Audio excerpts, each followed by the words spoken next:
За бурятууд эрт үед Заян наваа гэсэн газар амьдарч байсан гэдгийм байна лээ. Тэгээд тэр нутгаас наашаа нүүгээд явж байхдаа нутаг орноо санагалзаж энэ малгайг энэ бол бурятын малгай дээ. Бурятын өвлийн малгайг бол буулга, халуу, ачилүүс найрс, хург найрсаар ийм арьсаар ийм малгай оюутан байгаа. Тэгээд бурятууд тэр Заян наваа нутгаас наашаа явж байхдаа уг нь энэ малгайг бол өмсөхдөө энэ хэсгийн одоо өстэй энэ хэсгийн шилээ даруул дулаахан ингэж өмсөж явж байсан гэдэм байна лээ. Тэгээд нутгаа санагалзаж нөхдөө явхдаа би нутаг руугаа харж явна гэж энэ малгайгаа эргүүлж өмссөн. Энэ арт тал нутаг руугаа харж байна гэж ингэж эргүүлж өмссөн гэсэн одоо юм түүх байдیں۔ За энэ бурят малгай болохдоо энэ тойруулж ойсон оюутал бол юу байдаг? 11 20 бурятын 11-ийн эсхий төлөөлж 11 байна. Агийн бурятуудынх 8 байдаг. За энэ дээдлийн одоо энэ хэсэг бол юу байна вэхээр одоо нарны туяа илч. Энэ 81 ширхэг байдаг номтой. Энэ бурятын малгай. Ингээд энэ бол хөвөөдöd ингэж хийсэн юм малгай байт юм да. Өвөл өмсгөд дулаахан ийм одоо. Тэгээд мэдээж энэ дээшээ гурвалжин одоо оройтын хийдэг нь бас их бэлэгдлийн гурвалжингийн бэлэгдэл гэж байдаг. Тэр юм болоо гэж. Би боддоо ямар ч байсан одоо энэ малгай урс энэ малгай урс энэ бол нэг л хэмжээнд явж байгаа. Ийм бол одоо утгатай малгай да. За бурят зоны түүх шасчир гэсэмнэ 7 дугаар зууны үед хэрэмчин болгочин гэж байгаль нуурын орчим бий болсон гэж байдсан байна лээ. За тэгээд ер нь бурятын эртний Заян наваа гэж дуу байдیں۔ Энэ дуу болохдоо Заян наваа гэдэг нутаг бол энтхэгийн тэр орчим энтхэг улсаас одоо ордоор зөөрдөр байдаг гэж үздэм байна лээ. Тэгээд тэр нутгаас одоо гараад байгаль далайн энэ орчим ирж бий болсон гэж. Бурятуудын түүх бол Баргаватар Тойс ноён Элүүртэй бурят хортой гэсэн 3 хүүтэй. За хортой болох нь 3 хатантай. Их хатан Баргажингоо, 2 дахь хатан Шаралтай, 3 дахь хатан Нагтай. За тэр Баргажингоо хатангаас Алунгоо төрсөн. Алунгоогаас одоо бөгнөөтэй бохтоо сальж гэсэн одоо 5 хүү төрсөн байдаг. Энэ 5 хүү болохдоо Шингис хааны дээд үе болж бичигдсэн байд юм аа. За нөгөө Нагтай Шаралтай одоо 2 хатнаас нь бурятын 11 эсэг одоо Батнай, Хуаца, Харган, Цагаанууд гэсэн одоо 11 эсгийн одоо өр хөхтүүд бий болж өнөөдрийн бидний энэ үе ингээд явж байгаамаа. Тэ бидвэл одоо өнөөдөр ингээ авч үзэх юм бол халахуудын нагас нар бурят гэж одоо үздэм байна лээ. Бурятууд бол бурханд одоо чүтдэг боловч бурхны одоо хажуугаар бас нагас нараа их хүндэтгэж үздэг. Тэдний одоо хийсэн үг бол бурятуудын хувьд бараг хуйлнаас илүү үйлчилдэг.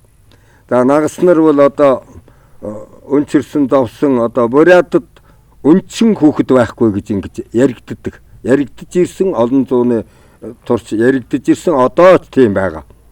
За энэний одоо нэг тод жишээ нь юу байна вэ? Өнөөдөр миний бие ингээд сууж байна.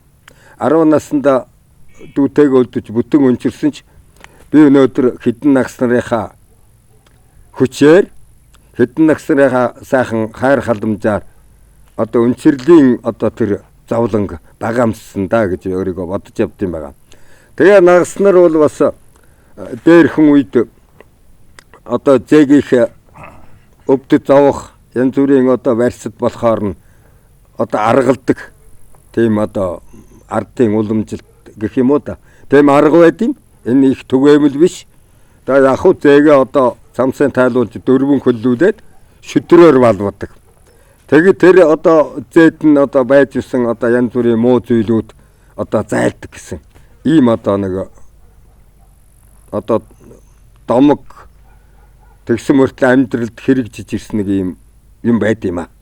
За энэ өнгөний бэлэгдэл дээд талын өнгө болвол одоо нарны гэрлэгээ туяа одоо бурятууд одоо үргэлжийн одоо нарны гэрэлд амьдрах болтгоо гэж.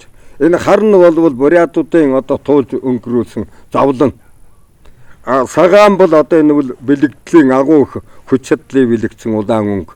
Тэр утгаараа бурятууд үеийн үед биеийн биед өргөлж цаглаг завхаатай байна гэсэн ийм утгатай гэж үздэм байна лээ. Бурятууд бол ер нь нэлээд олон газар явсан, хөөгцөн, тоогцсон, завсан, зүдэрсэн улсуудын нэг л дээ. Энэ бурятуудын энэ зовлонгийн өнгө сүүлийн үед нэмэгдсэн гэж хэлхийж цаашаа юм. Ер нь бурятууд бол нүүц сууж явхад ер нь дээр үеийн Монгол отог омгууд хоорондоо өргөлж дайтаж байсан удаатай. Нэг гадраас нөгөөд нүүх зогтох одоо энэ асуудал өргөн байсан да. Ер нь тэгээд сүүлийн одоо энэ зовлонгийн ихэн хэлмэгдлийн үе одоо өөрөөр хэлбэл дөөчигдөр ярьж байсан одоо Оросууд бурятуудыг шахаж одоо амьдрах болсоогүй болгож нутгаас нь хөөж гаргасан. 1915 оноос эхэлж хаан засаг одоо гадар нутгаа тэлэх цаашлаад одоо Октябрийн хувьсгал мандаж одоо улаан цагаан мэддэхгүй олон Оросууд бурятуудыг одоо алж хядах, хөөх, тух, хүчирхийлэх ийм асуудал гарснаас болоод миний одоо нагас аав Маанши Шарв гэдэг хүн 1916 онд улхан харуулаар одоо хэдэн өрх хүүхдүүдээ Малтайгаа орж ирсэн байд юм аа. Тэгээд ер нь ингэж бурятууд үйлээ үзэж үсэн зулгааж ингэж орж ирэхэд Богд хаант Монгол улс энэ сайхан одоо хангаан энэ сайхан нутгийг чөлөөлж одоо махсусны ман тасархай ирлээ.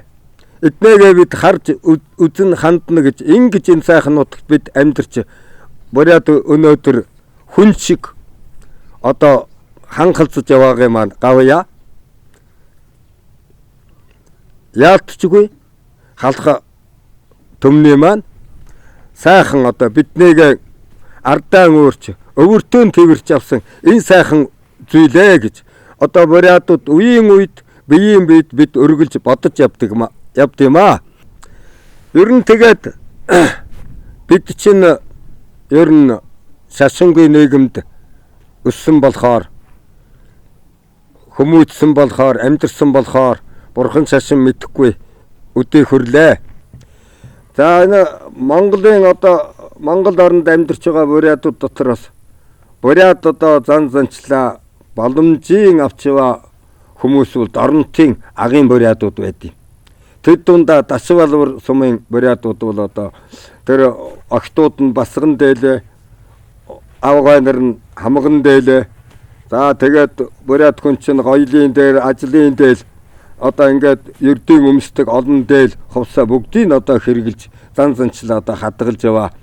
За мөн бурят хэлээч одоо бүгдээрээ мартахгүй төлөө бага валцртаа хүртэл заадаг, сургадаг. Энтэй талаар Дашвалвар сумынхны ер нь нэлээд дээгүүр усуудын болоо гэж. Тэгээ ер нь дорнотын Дашвалвар Баян уул, цагаан овоо, баян дун гэсэн эдгээр дагын бурятууд амьдардаг. Ерөнхийдөө бол ер нь боломжийн одоо зан занчлаа хадгалж яваа гэж миний хувьд бодож сэтгэж явд юм. Тэдэнтэй ч олон удаа уулзаж ярилцаж нутгаар нь очиж байсан. Энэ цаахан хүмүүс байд юм байна л. За нөгөө талаар бурятуудын бас зан үйлийн нэг чухал хэсэг бол юу байд юм да. Бурханд хаддаг тавих гэж байд юм. Бурханд хадаг тавихад бол их олон янз манай бинтэр сумын ч одоо халах өрөөд хамниган сонгоол гэсэн 4 янзын одоо яс үндэстэн амьдртын тус тусдаа өөр өөрийн бурханд хадаг тавих яс занчилтай. За өрөөдүүд болохоор бас нутаг орноос хамаарат бас янз баг зэргийн өөрчлөлт байдаг. Бурханд хадаг тавина гэдэг бол одоо тэр хоёр талаасаа нийлж байгаа өр хүүхдүүдээ одоо хоймрын шүтэн галын бурхандаа уулаас усандаа одоо дээд онго тэнгэрүүд бурхад одоо юу байна? Тэр бүгдэд мэдүүлж ийм нэг айл бий боллоо гэсэн ийм агуу зүйл гэж үздэг. За бурят хүн болохноо бэрээ гуйж одоо бурханд хадаг тавьж ирдгийн хувьд одоо бэр буруутай ч вэ зөв ч вэ бурят хүн бол одоо бэрийнхээ талд бэрийгээ хамгаалах юм асуудал үе уламжилж одоо хүртэл дамжиж ирээд байж байгаа. За нэг юм байдیں۔ За дээр үеч одоо надын хүүхэд байхад одоо хадлан гарсан хүн одоо архиух гээд айлаар ирэхээр нь хөгшдүүд хаяасаа явж байгаа шолмог эсвшээ одоо хадлангаа хатахгүй юу хийж явна гэсвшээ. Цамд өх арх байхгүй шээ уу хадлангаа ухан хоноо ирж манайд сатлаа уугаарай гэдэг байгаа л да. За бурят хүний нэг махсуулсанд нь чингэсэн нэг зүйл бол хадлангаа авах. Ямар ч одоо тийм одоо цагийг зүгээр өнгөрүүлдэг одоо зарим хүн байдаг л да. Одоо ой мод урттай вогонтой гэдэг шиг бүх хүн тэгш сайхан байх гэж хаавах уу? Одоо мөрөдөө тоглодог, одоо архиудаг, ажил баг хийдэг ийм улсууд байна. Ийм улсууд ямар ч байсан хадлангийн үед бол ерөөсөө хадлангаа авна. Тэ. Энэ бол ёстой бурят хүний махсуусан чингэсэн нэг зүйл бол хадлангаа авах байдیں۔ За дараагийн энэ бол одоо мэдээж сөхөө барьсан байхад байшингаа барь асуучих нь. За сөхөө барихад бурят хүнд бол харуул хэрэггүй. Илүү юм хэрэггүй. За сүхтэл бол тэгээд сүхээр харуулаач хийн цавчин. За бурят дэрийн бас нэг онцлог бол ангөрөө хийдэг. Ангөрөө хийхдээ уламжилт арга одоо мөрдөж байдаг. Ан хийж оцсон гадраа одоо ангийн сан уншдаг. Одоо орон нутагт эдээ будаага өргөн ингэж өвсөөр авч ийж ангөрөө хийн. Түүнээс үс очоод одоо ангөрөө хийж байгаа бурят ирвэл зам дайрлсан одоо ангыг агнадаггүй. Тэр зорьсон андаал ангаал агна. Тэрнээс үс дайрлсан аль болгоныг одоо агнаад явдаггүй. Нэг юм. За бурят эр хүний нэг шинжвэл эрхэмлж явдаг нэг шинжвэл эмэгтэй хүний дээрлэхдэггүй. Эхнэрээ зоддоггүй. Эхнэрээ загнадаггүй. Нэг юм байдیں۔ Да ер нь эр хүн эхнэрээ эмэгтэй хүнийг гарах хүрсэн эхнэрээ валуу зодсон тийм эрчүүдийг бурят эрчүүд өөдгүй муу амтан гэж нэрлэдэг юм. Тэр утгаараа өнөөдөр бурятууд бол бурятуудын эмэгтэйчүүд ер нь тэр юмнаас айсан эмээсэн биш ер нь зоригтой зоримог цоглог энэ чин чанартай юм болов гэж би бодож явд юм а. Энэ олон газрын одоо эмэгтэйчүүд амьдралыг харж байна л да. За хойд үедээ хэлэх үг байнгүй яахан да. Ямар ч одоо бүх хүмүүнэ телевиз үзэж байгаа бүх зонууд одоо биевинд халамжтай биевээ хайрлж өрөвдөж тухалж одоо тэр архи тамхи гэж хоёр хорхоо хол одоо энэ Монгол орноо хөгжүүлэхийн төлөө мэдлэг мэргэжлээ дээшлүүлж цаг хугацаа алгасангүй энэ одоо хүн зоноо дайтай амьдрах л одоо амьдрит гэж л одоо захимаар байна да. Эсэг шингэсэ эцгүүртэй эсэг каруули бурятон эвэлэлдэн нэгдэн зориглооч энэхэн төрөё мандулээ